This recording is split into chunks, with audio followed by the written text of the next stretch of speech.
Good day to everyone joining us and welcome to today's Cyntegrity webinar. Today's talk is entitled RBM in Medical Device Studies. My name is Linda Bunschoot. I'm the Global Director of Marketing at Cyntegrity and I will be your host for today. The broadcast is starting now and we've put all attendees in listen-only mode. Today's webinar will run for approximately 60 minutes and this live demonstration includes a Q&A with our speakers.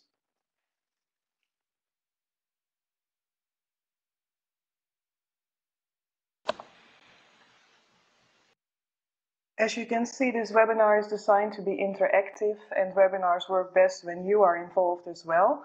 So please feel free to submit questions and comments for our speakers throughout the live demonstration using the chat box on the right-hand side. We will try to attend your questions during the Q&A session, but if there's something urgent, we might address it already in the webinar itself. The chat box is located in the control panel. If you require any assistance, please contact me at any time by sending a message through the chat box. You can see in front of you a little bit of beautiful Frankfurt, very near to the airport. Cyntegrity's headquarter is in Frankfurt in Germany. And since 2013, we provide intelligent risk-based monitoring, cloud applications and services for the life sciences and medical technology industry. As a matter of fact, my background is also medical technology, as most of you. I've been working for various American companies for over 20 years, names like Cardinal Health, CareFusion, Vyaire, Sensormedics, Jaeger. I was specialized as a respiratory therapist in respiratory diagnostics, sleep diagnostics. So I kind of know where you are coming from. I'd like to also introduce the speakers of today's event. First of all, Dr. Nurcan Coskun. She is originally from Turkey, but currently based in Switzerland. Dr. Nurcan holds a PhD in cancer epidemiology, always a difficult word for me to pronounce, and Masters in medical informatics. She has over 20 years of clinical research experience, and she worked for various companies like Eli Lilly, Merck, Esperion and Roche. Currently, she is managing the RBM program and technology solutions at Medtronic.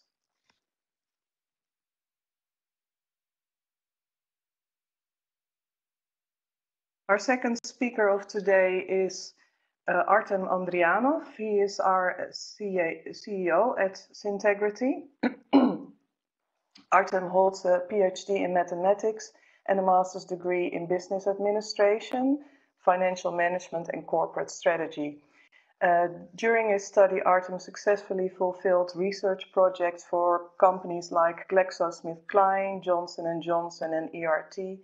And currently, Artem is heading our company Cyntegrity in the role, as mentioned previously, of Chief Executive Officer. So without further ado, I'd like to pass control of the live demonstration over to Nurcan and Artem.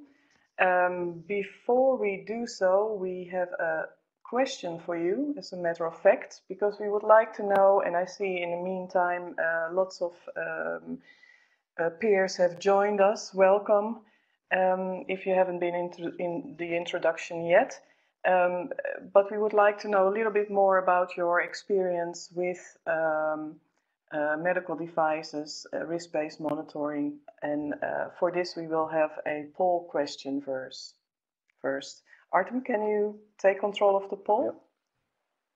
Thank you, Linda. I really appreciate your kind introduction. Can you hear me well without any difficulties so far?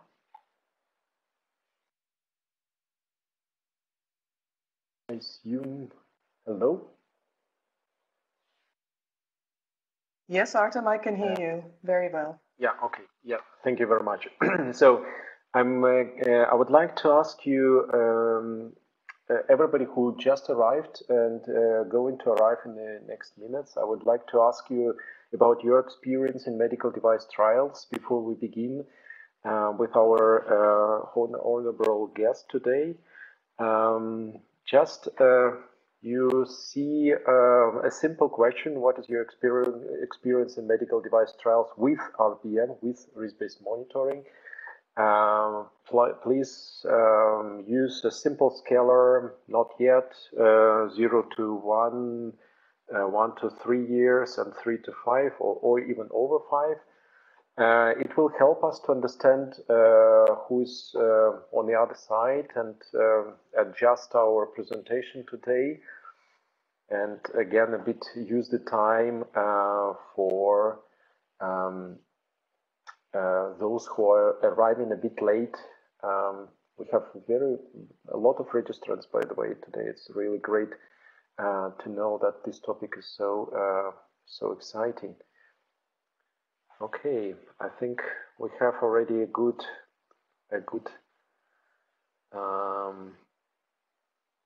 result. Here how it looks. Nurcan, do you wish to say a couple of words about the results? Yeah, I think we are seeing that, yeah, still 14% not yet tried, but the majority is in 0 to 1, which I understand, especially with the upcoming regulations. I think it is also going to help RBM to medical device trials, but the distribution looks good. Yeah, thank you very much. And with this nice introduction, I would like to pass the word to you. And yeah, I'm very thrilled to listen to your presentation, Nurcan, today. Thank you, Artem. Thank you, Linda, for a great introduction. And welcome, everybody. Good morning, good afternoon, and if there are any others from East, although it's quite late, good evening to you. So today I would like to give you a presentation on RBM in medical device studies. As Medtronic, we really started quite early, and we are still, in the journey, as most others. So today I would like to give some introduction about Medtronic and talking about risk-based monitoring, how we are applying and implementing at Medtronic, and also touching to people, process, and tools, as these are really important aspects of RBM when we are applying, and centralized monitoring, which is also in the rise in the industry, as this is really the important component of risk-based monitoring principles and methodology. So Medtronic is a medtech company running in over 155 countries, having over 53,000 patents, and in the globe with 85,000 employees, and running 400 plus clinical trials. And our business is divided to 4 different therapeutic areas. One is called cardiac and vascular group. The other one is minimally invasive therapies group, restorative therapies group, and diabetes group. And all have their sub-therapeutic areas as well. And why transforming to risk-based monitoring? Of course, there was a really big role from changing regulations, as well as changes in the clinical trials environment, especially with the guidelines coming from FDA and EMA. And also breaking silos to partner in all clinical functions. As you could really recall, we are all working in silos most of the times, but risk-based monitoring is really bring all clinical functions together to really run the trials and get the quality outcomes at the end. And recently with the ICH-ECP E6 revision 2, this really gives more momentum to the industry to move from traditional approach to risk-based approach. So what is risk management? Risk management is the identification, evaluation, and prioritization of risks, followed by coordinated and economical application of resources to minimize, monitor, and control the probability or impact of unfortunate events, or to maximize the realization of opportunities. So it is really a topic that is becoming more and more applied in all industry. So, of course, we are always considering every potential risk. However, are we really avoiding the risks of all risks? So, risk management and clinical trials. Risk management is not new. It is already started in 1950s with Deming's wheel and became more applied with the Ishikawa diagram in 1951, which is giving us a chance to start with planning, doing, checking, and acting, and then moving forward again. And ICH-GCP Section 5, Quality Management, it really talks about the risks and its management with identifying the critical process and data. It is identification, evaluation, control, communication, and its review, and finally reporting it. Now we know that the upcoming ISO 14155, which we are mostly adhering to when we are doing the clinical trials, is also going to put more focus on the risk management requirements. And it is a third edition, will likely happen in mid-2019 or if delays, but it is coming, and if we already start applying RBM, we will be ready when it comes into place. We can look at the RBM with its bright side, because what we are doing with the clinical trials is mostly really looking at the patient safety, it is well-being. And while doing this, of course, we should really look at the risk. What are the risks that we should really consider before starting to study? And if we do so, then we get the quality increased, speed, as well as efficiency. And what it comes as an outcome is reduction in the cost. Of course, it is not in the first place, but eventually it will be seen. I just like to take your attention and the study which is done after the FDA and EMA guidelines came out, that this study run and analyzed quite a number of studies to see the effect of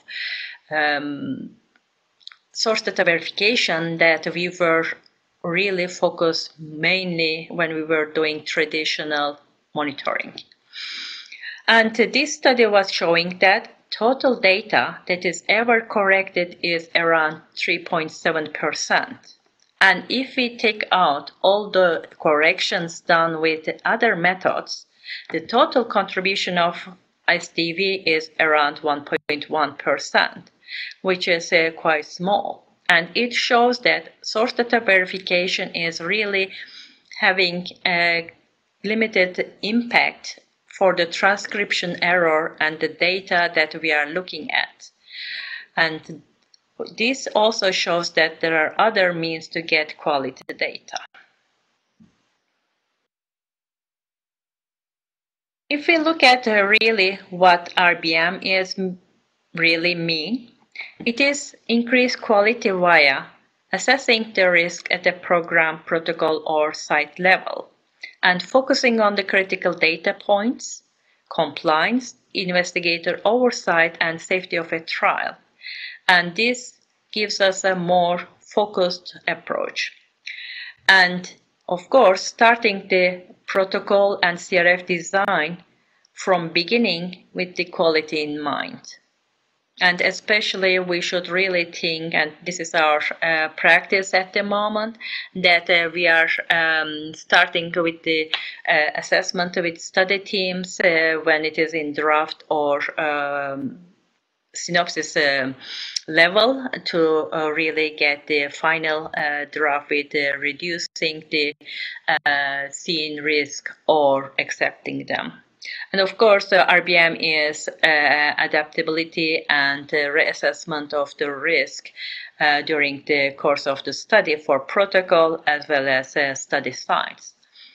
It doesn't mean that it is guaranteed reduced on-site visit. It is more where we should really focus our resources and utilization of the more efficiently total number of visits we are defining beginning of the study. And it is not a reduced source data review or not less oversight. Of course, there is always a question, and it is a challenge, I think, for all of us that as we visit these sites less compared to the traditional ones, the sites interaction and performance. However, it is really not in this way as we do other communication and contact with the sites. And it is not guaranteed cost avoidance, although in our company as well as from the other conferences when I talk to other RBM leads, they are also seeing some reduction already with applying RBM. Of course, there are key elements before applying the implementation of RBM. So the buy-in from senior management is the key. With this, you can get really support to move forward and also having able to start change management, because applying RBM is really a great change management for the organizations. Really moving from one, which is 100% traditional methods, to reduced and also triggered targeted reviews. And team plays a great role as well. So we had a great core team as well as extended team from the different functions to identify and put the processes in place. And then applying the project management methodology with designing, developing, analyzing, evaluating, and then seeing the cycle again and again for the improvements. As we see that RBM is still a work area and journey for all of us. And another component is, of course, the technology and advancement in technology to apply, as it is really helping us to really get the data more visually as well as meaningful.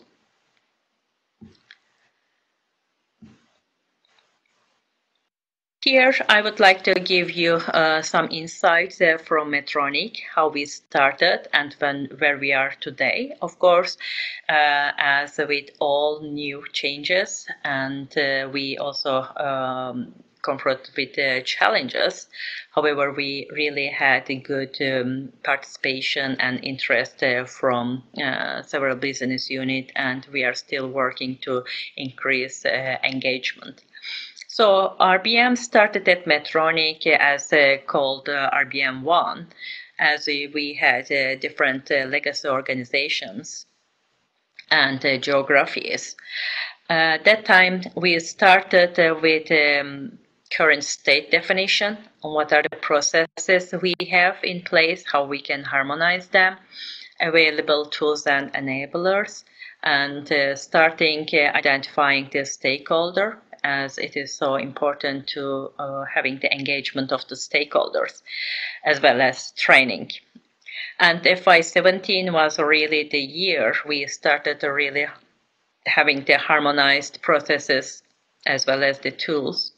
and giving different presentations, and also having our first publication as a white paper on medical device application, RBM application in medical device field. Training was also continuing. FY18, actually this is the terminology we use at Medtronic, as our fiscal year is not the calendar year, it is different. FY18 was the year for early adopters, so we started the planning adapting to new processes and tools, addition of the centralized monitoring, working on the system solutions, stakeholder engagement. And this year, FY19, which continues until May 2019, is getting more results around the deployment and preparing ourselves for the large-scale deployment, and getting the system solutions and technology more, with adding other systems. And FY20 is going to be more automated approach to RBM. And our RBM adoption is increasing by every year. So, how we are driving the risk-based trial management? Of course, we are starting with the risk evaluation, which covers the protocol risk assessment, identifying the critical data and processes, and defining the key risk indicators. And reporting piece is for the risk action plan, how we are really going to put the strategy in place, creating the trigger reports that we are with the key risk indicators, that we get the scores for each of them, for sites and study level, and having centralized data reviews. And monitoring strategy is, of course, covering the critical data verification, source data review, and centralized data review, how they are going to be applied, in which time frame, and how we are going to follow up on them. And action management is the area that when we identify the issues, documenting them, and then also following up with the stakeholders and people assigned to take the actions and follow up them. And this continues with the measuring the effectiveness with the RBM performance metrics, and getting the feedback from study team and monitors at the end of the study with the lessons learned. And all this process is aligned with the ICG 6.2 requirements, and we will of course continue with ISO when it comes in place. So far, it says that we applied the protocol risk assessment for 2 pilot studies. However, we are continuing and adding new studies and applying RBM to these new studies as well. And the studies are running in either could be a single geography, or it could be also globally in different part of the globe. So this is the protocol risk assessment that we created at Medtronic. Actually, this is based on the RAC tool created by Transaccelerate organization. However, we have modified this based on the medical device trial requirements or needs. So it is not covering all the questions coming from Transaccelerate tool.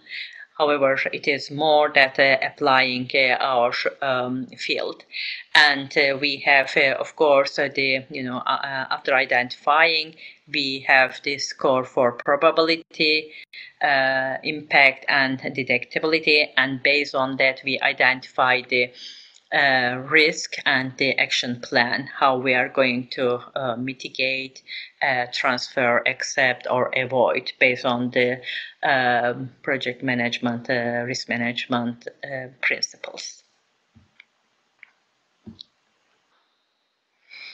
Centralized monitoring overview.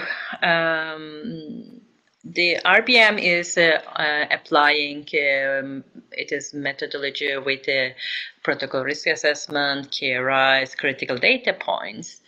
And with this, we have our strategy. And this helps us to identify how we are going to monitoring. It could be targeted, triggered, or based on the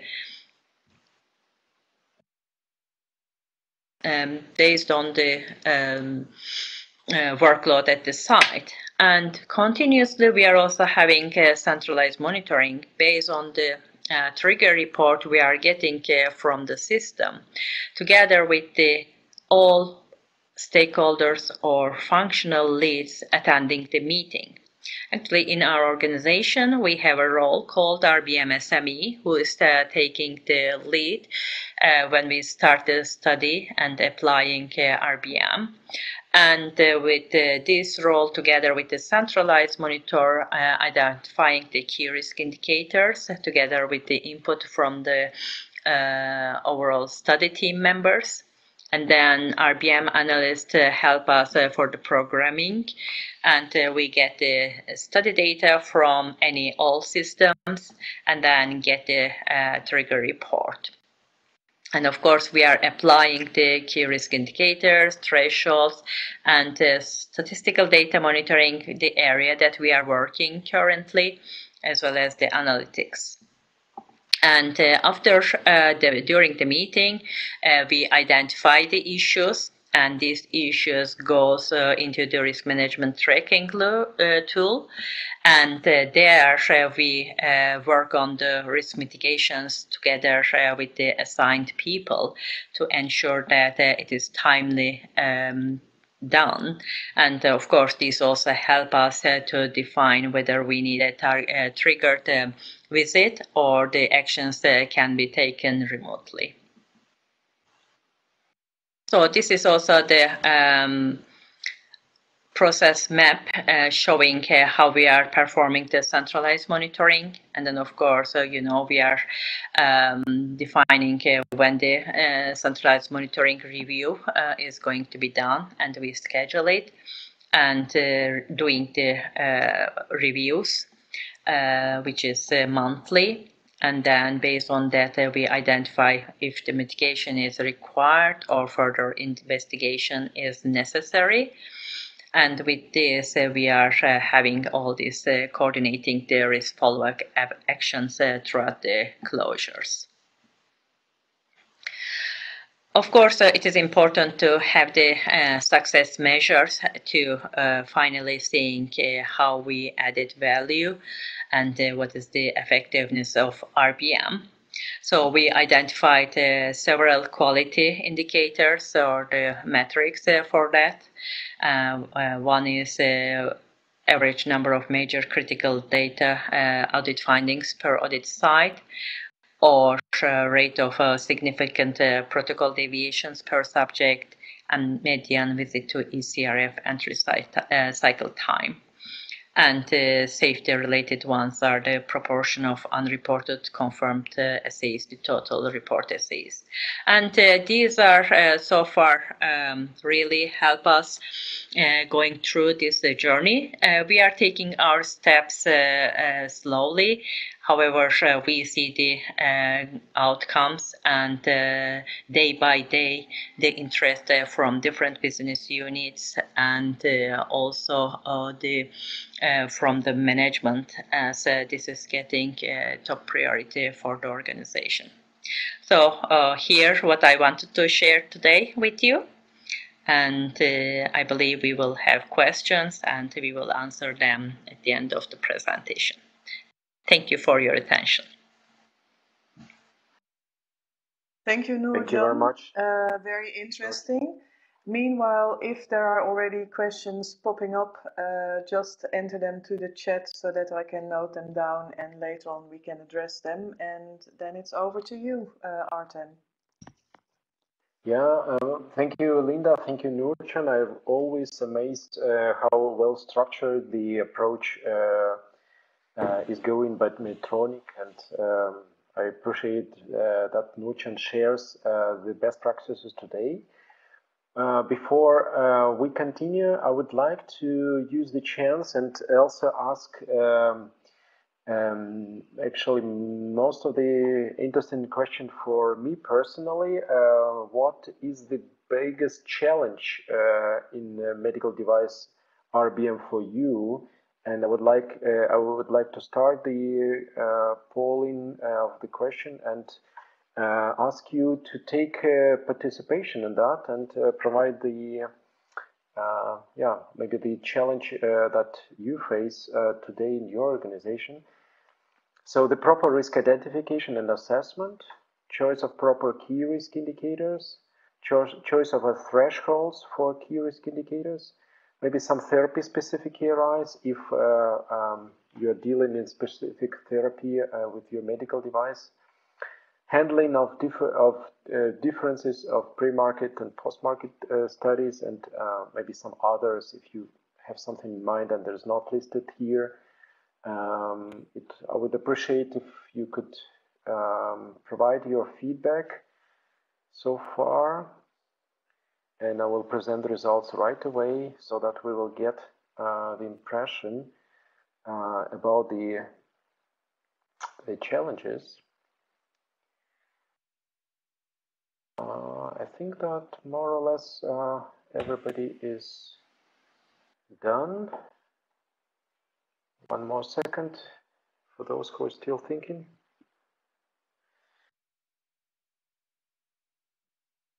Okay, I'm presenting the results. So, Nurcan, do you wish to comment on results?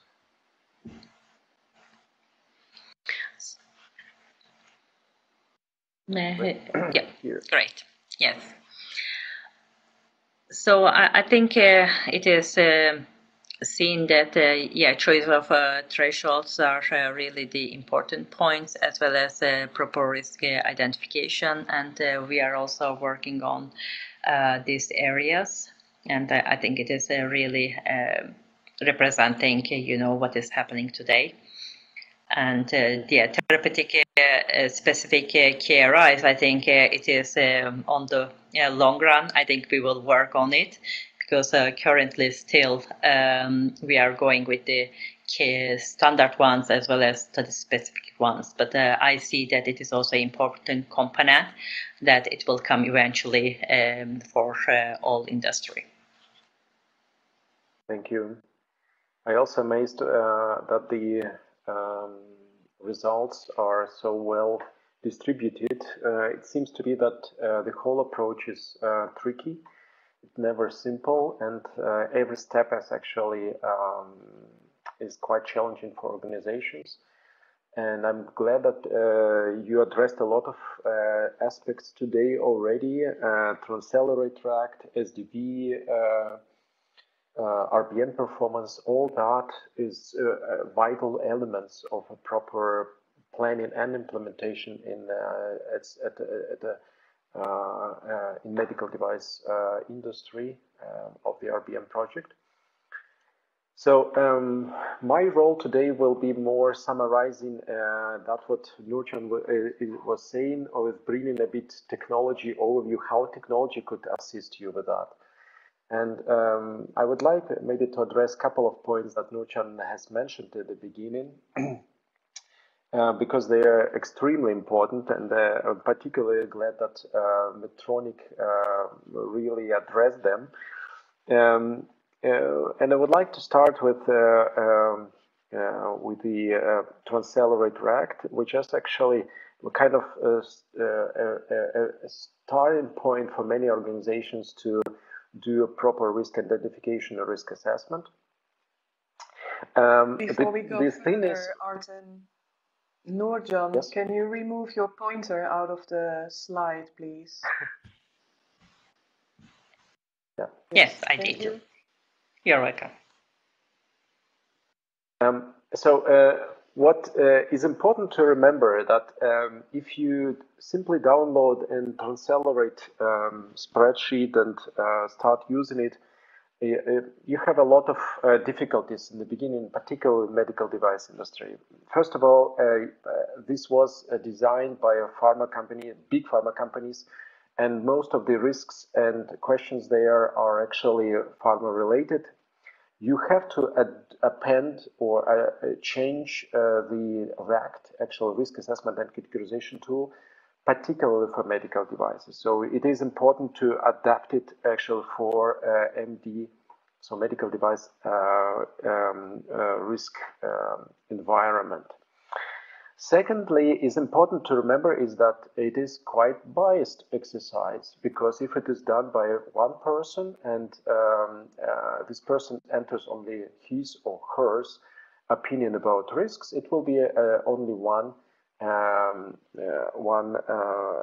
point of view, but it will be never a full holistic approach. So the collaboration of Accelerate by definition is quite complicated. So it is used with Excel, and it's hard to use it in teams. And Nurcan mentioned that it's particularly important the collaboration aspect. So teams exchanging of the ideas is particularly important. Thirdly is the Accelerate approach is actually not really documenting the risks themselves, and that you will find this quite tricky to assess performance. Assess the impact, probability, and detectability of actual Accelerate questions, where you need to enter the risks actually in free text. I think that here a Matrix Champion Consortium applied a better view, a better approach, forcing actually an organization to enter for every risk an event, a cause, and an impact. So 3 components. Again, a bit more thought process is here required. However, at the end of the day, you will have more clear picture about what risks you are talking about and what risks you are assessing. Besides, if we speak about quantification of risks, a very important and big topic actually and so on, then the documentation of events is even more important. And besides, I don't wish even to say that the Excel is not really friendly for versioning and comparing the versions. Again, there is a kind of new level of features as required, which Excel may provide. So what I'm referring to is actually there is a need to bring this everything in the cloud and to collaborate more efficiently. Moreover, there is a need to document knowledge actually of what comes out of that, and to share across teams. At my mind, is absolutely essential. So not only to speak about identification and quantification or assessment of risk, but also how we share knowledge across our teams. Also dealing with complexity, dealing with different suggestions in regards of mitigation actions. And then next stage to connect the identified risks actually to proper key risk indicators, quality tolerance limits, and document why these certain thresholds were chosen. To my mind, is also important, and we see a lot of examples in the industry where it is, when it's not done, then there is a risk of certain audit findings by regulatory auditors. So this connection is also required between the risk, so what key risk indicators is chosen, and what quality tolerance limit is chosen, and what threshold are applied here and there. Versioning, of course, validation of the whole process is absolutely essential. Going further, monitoring the KRIs, the escalations of the KRIs and risk events is also absolutely essential to have in an automatic mode, because actually if it only somebody reviews regularly a dashboard, it means actually that it might be forgotten or it might be lost if person not pays attention to at certain moment or don't notice that the escalation happened. So I think that the escalation itself, process of escalation of risk events, should be automatized and should be linked in a workflow. And this workflow must be managed by certain central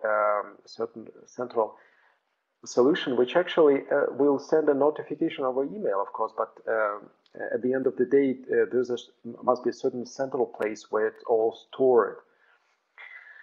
At the end of the process, exporting the whole information and bringing it back to the next study is absolutely essential.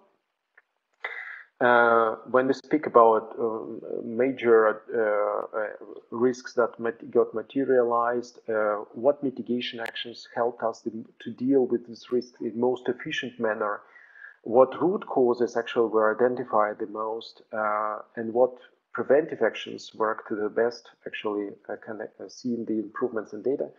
All this is absolutely essential knowledge to be brought again back in the whole cycle of study, of new study. And this is like a bigger plan, do, study, act loop, if you wish, on a bigger scale. But at the end of the day, bringing this back to a planning stage, this information helps to incorporate the results of lessons learned actually into the next operational cycle.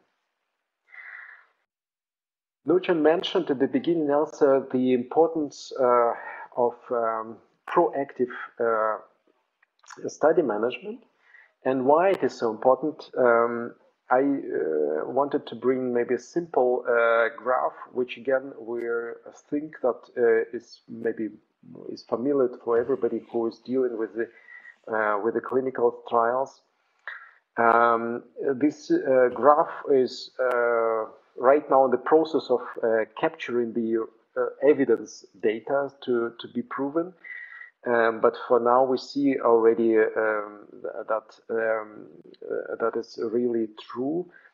The distribution of cost or impact after risk got materialized is not linear. So this is the statement I wish to bring. And actually, literally, mitigation action, which might cost in the beginning of a study only $1, is pretty much the same as certain impact recovery actions on the later stages, which cost exponentially more. And these, for example, issue noticed right away after happening, cost for organization about $10. Again, think about email notification, think about poor quality effects that actually happens when the issue occurs. And if it goes unnoticed further on in a study, it might escalate to even 100,000 or even 1 million when it's already by regulatory. And again, in medical devices, this is absolutely true because actually first of all, the studies are so unpredictably large, and actually on the one hand side, they are smaller as in pharma world, but they are on the other hand side, they deal with another type of risks, like usability, like adverse events in a study. These are so these risks actually may have a crucial effect on the whole for the whole organization, or if something is got unnoticed and regulatory recognize that. I give you a very simple example from my previous experience. In a certain ECG device studies, so devices which actually measure ECGs. It has nothing to do with Medtronic, by the way. It's just another study and another sponsor. There were problems with measurement of ECGs that actually staff which were applying these devices swapped the leads from time to time. And it happened, by the way, quite commonly. So it happened in 10% of each cases. What does it mean, swapping of the leads? You remember that ECG is taken by 12 leads, and these leads are usually placed on the body, like hands, legs, and on the chest of a patient. And sometimes staff who is measuring the ECGs swap hands, for example, left hand with right hand, or hands and legs. And that results in that ECG is hard to interpret after that. And if it happens in 10% of cases, then 10% of all measurements are needed to be redone, or even or just the study will have troubles with the reaching of statistical significance. So this risk is actually quite universal for all studies where ECG is measured with 12 leads. The problem is easy to identify, and the thing is that there should be some automatic process to make this identification easier, particularly in the bigger studies. And why I actually wanted to say this, one of the mitigation actions that could be done here in this particular case is first of all, either provide a special simple guidance which can be located near or even on the leads, or even to put an LEDs, so some lamps on the leads, which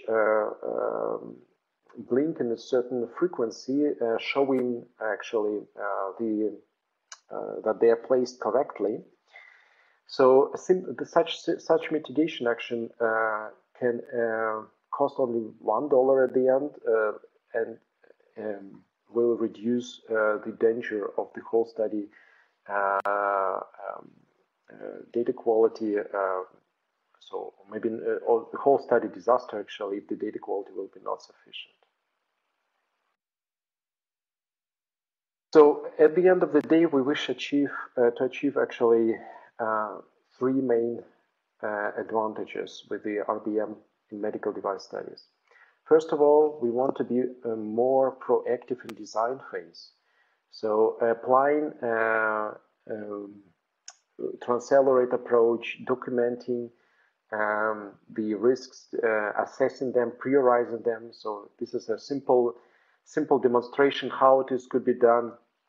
So the risks are grouped together, and the red ones are actually those risks to focus first. Yellow ones are those risks which actually the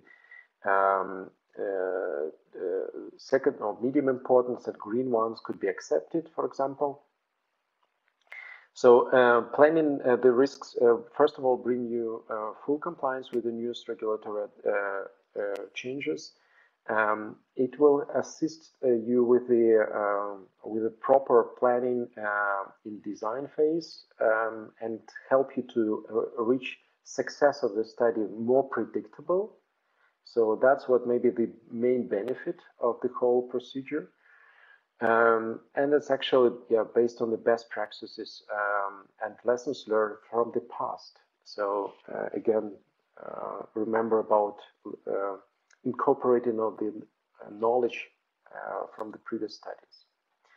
Second advantage is to be more proactive in execution. So that we control quality of the data, performance of the study, and of risks actually almost in real time.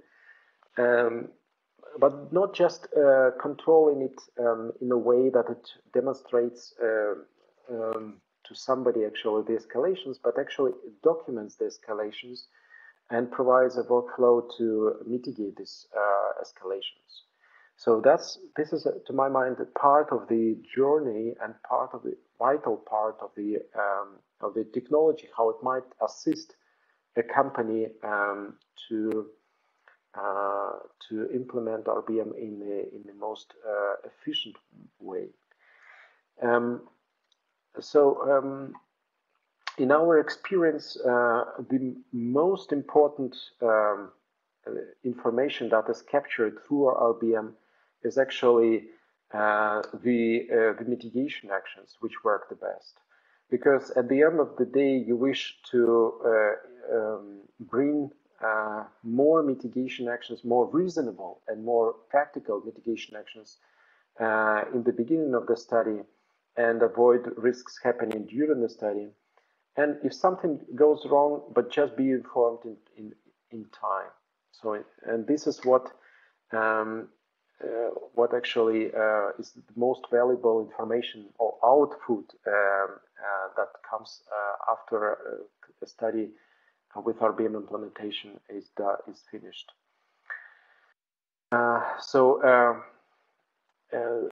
Therefore, again, documenting of what is done and documenting how it did it improve the data is absolutely vital. And last but not least, the prospective learning, the documentation of the meta information, so to say, about our centers, about our devices, about our patient population even, about patient engagement, by the way. Everything is exportable. Such information, if this was a random escalation, like here, or if it was a systematic escalation, is also important for the process improvements.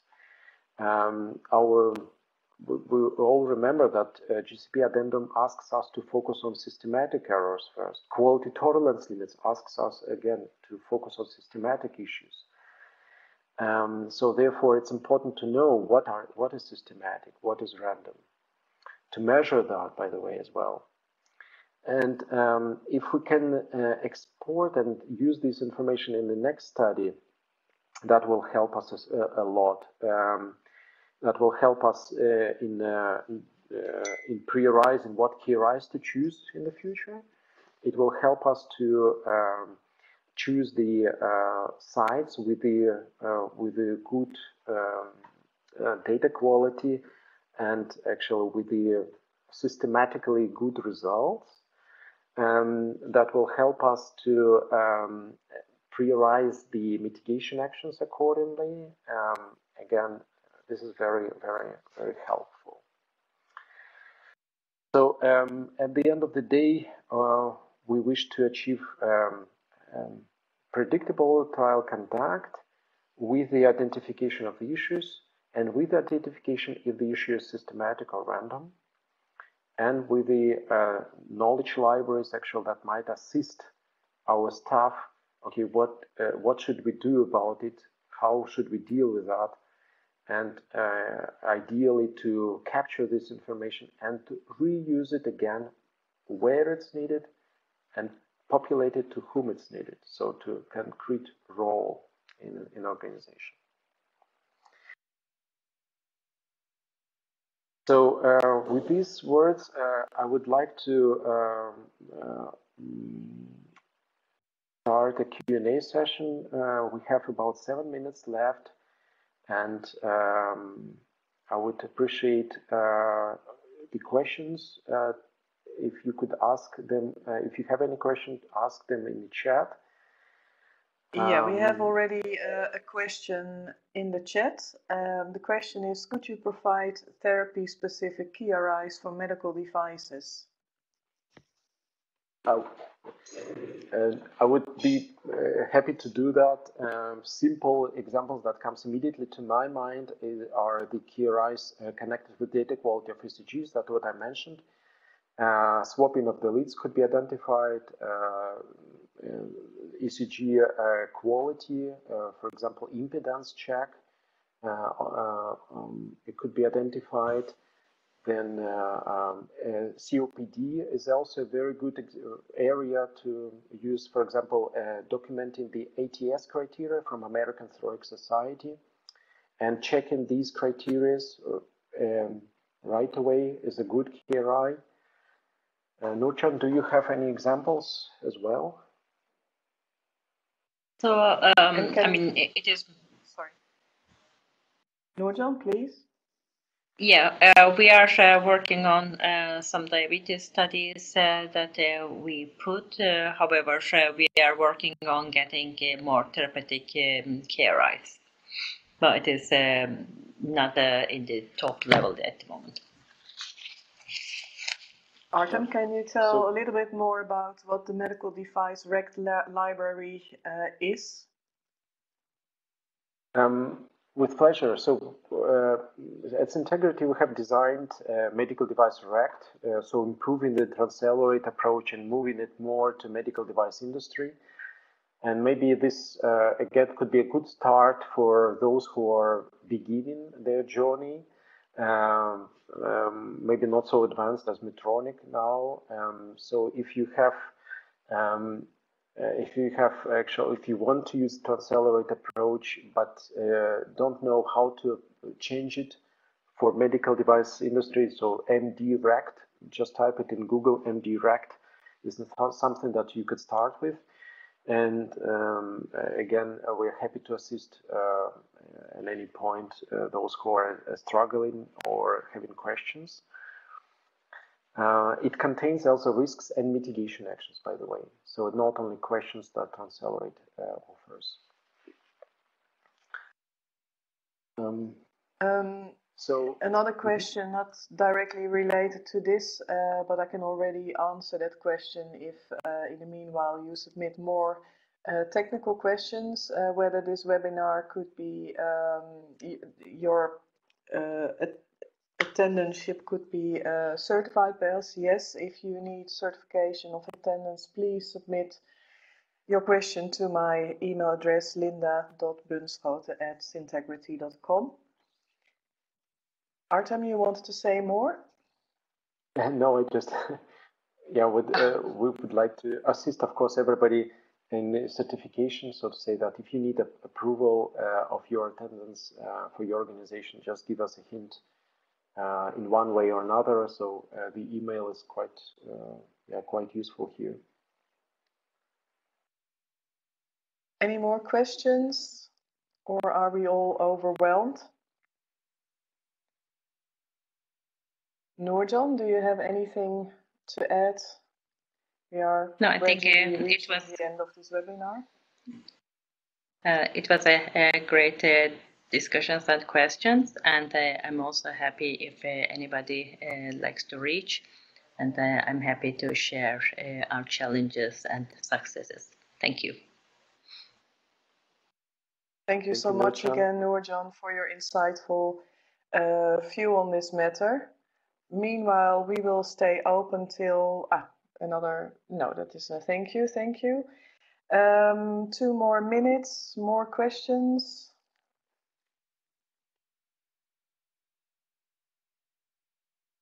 Meanwhile, I have a small question maybe to Nurcan. Do you apply any KRI in imaging? I know that imaging is quite usually used in every medical device industry. Anything? Yes, of course, we have some KRIs related to this subject as well. Is it more a control of the quality of the image, or? Yes. Yes. Mm-hmm. That's what I was thinking about. Mm-hmm. This webinar is recorded, and all of the participants will get a link in the coming days to where we store the webinar, so that you can show it to your teammates. Thank you so much. Thank you. Thanks a lot.